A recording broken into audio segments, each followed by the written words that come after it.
Morning student, Verma sir की class में आप सभी का पुनः एक बार स्वागत है। आज हम टॉपिक लेकर के आए हैं फिजिक्स पहली यूनिट इलेक्ट्रोस्टैटिक्स, इससे विद्युत तथा उसके अंतर्गत हमारा प्रश्न है गॉस की प्रमेय। गॉस एक वैज्ञानिक थे जिन्होंने देखा कि किसी भी बंद पृष्ठ से रिलेटेड फ्लक्स का मान या विद्युत फ्लक्स का मान पृष्ठ के भीतर स्थित कुल आवेश का 1/ε0 गुना होता है, अर्थात I = Q × 1/ε0। कुल विद्युत फ्लक्स का मान पृष्ठ के भीतर स्थित आवेश का 1/ε0 गुना। हम देख रहे हैं ये एक सरफेस है, इस हमने इसे प्रदर्शित किया हुआ है। इस पृष्ठ के भीतर बिंदु O पर कोई चार्ज हमने यहाँ पर Q लिया हुआ है, यह +Q आवेश है, अर्थात यहाँ पर हम देखते हैं कि इससे r दूरी पर एक छोटा अल्प पृष्ठ जिसे हमने ds के द्वारा प्रदर्शित किया हुआ है, इसे हमने यहाँ पर लिया हुआ है ds। अब क्योंकि Q पर +Q आवेश है, यहाँ से बल रेखाएं बन रही है और पूरे पृष्ठ से बाहर जा रही है, किंतु हमें इस अल्प पृष्ठ ds से गुजरने वाले अल्प फ्लक्स का मान ज्ञात करना है। हम जानते हैं संपूर्ण फ्लक्स को ϕ के द्वारा प्रदर्शित किया जाता है, लेकिन अगर हम चर्चा कर रहे हैं अल्प पृष्ठ की, तो इससे गुजरने वाले फ्लक्स को हम dϕ के द्वारा प्रदर्शित करेंगे। तो dϕ फार्मूला हमारा बनता है E × ds cos थीटा। अल्प पृष्ठ ds से गुजरने वाले फ्लक्स का मान विद्युत क्षेत्र की तीव्रता तथा ds cos थीटा के प्रोडक्ट के इक्वल होता है।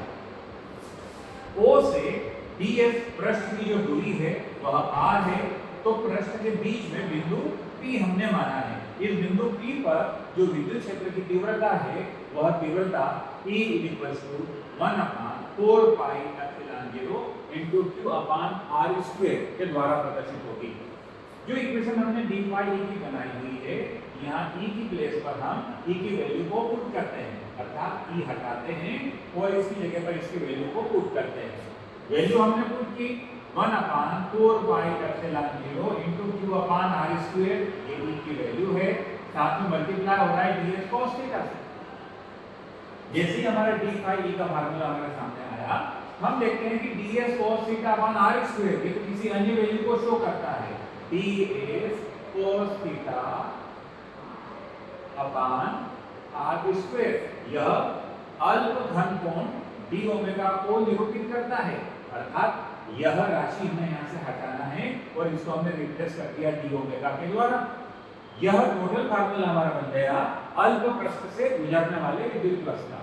dϕ = Q/4πε0 ds cos θ/r² की जगह हमने dω का लिखा। किंतु चूंकि हमारा क्वेश्चन संपूर्ण पृष्ठ से बद्ध है, संपूर्ण पृष्ठ से रिलेटेड है, इससे बद्ध हमें फ्लक्स का मान ज्ञात करना है, अतः हम यहाँ पर इस इक्वेशन का समाकलन लेते हैं। जब हमने इसका पृष्ठीय समाकलन किया तो दोनों साइड का समाकलन करने पर हम देखते हैं कि integration dϕ integration right side का भी हमने इंटीग्रेशन कर दिया। हम जानते हैं Q/4πε0 ये कांस्टेंट वैल्यू है, इसका समाकलन नहीं होगा। जब समाकलन नहीं होगा तो समाकलन केवल किसका होगा, dω का होगा, तो ये dω का समाकलन। वहीं dϕ इंटीग्रेशन dϕ = ϕ, ये टोटल पृष्ठ से बद्ध फ्लक्स की वैल्यू यहाँ पर आ गई है। हम जानते हैं कि जब dω का पृष्ठीय समाकलन होगा अल्प घन कोण का, हम इंटीग्रेशन कर रहे हैं, तो ये संपूर्ण पृष्ठ के द्वारा बनने वाले घन कोण ω को निरूपित करता है, जिसकी वैल्यू 4π के इक्वल होती है। ω को 4π से रिप्लेस करते हैं और 4π से 4π को कैंसिल कर देते हैं। फाइनल फार्मूला गॉस की थ्योरम का हमारे सामने बन करके आ गया ϕ = Q/ε0, या इसे ऐसा भी लिखा जा सकता है ϕ = Q × 1/ε0। तो डियर स्टूडेंट, यह बड़ा सिंपल और सरल सा क्वेश्चन होता है गॉस की थ्योरम। सभी स्टेट्स की बोर्ड एग्जाम में इस क्वेश्चन की प्रबल संभावना रहती है, तो एग्जाम के लिए इसे आज ही प्रिपेयर कीजिए और बने रहिए वर्मा सर की क्लासेस के साथ में।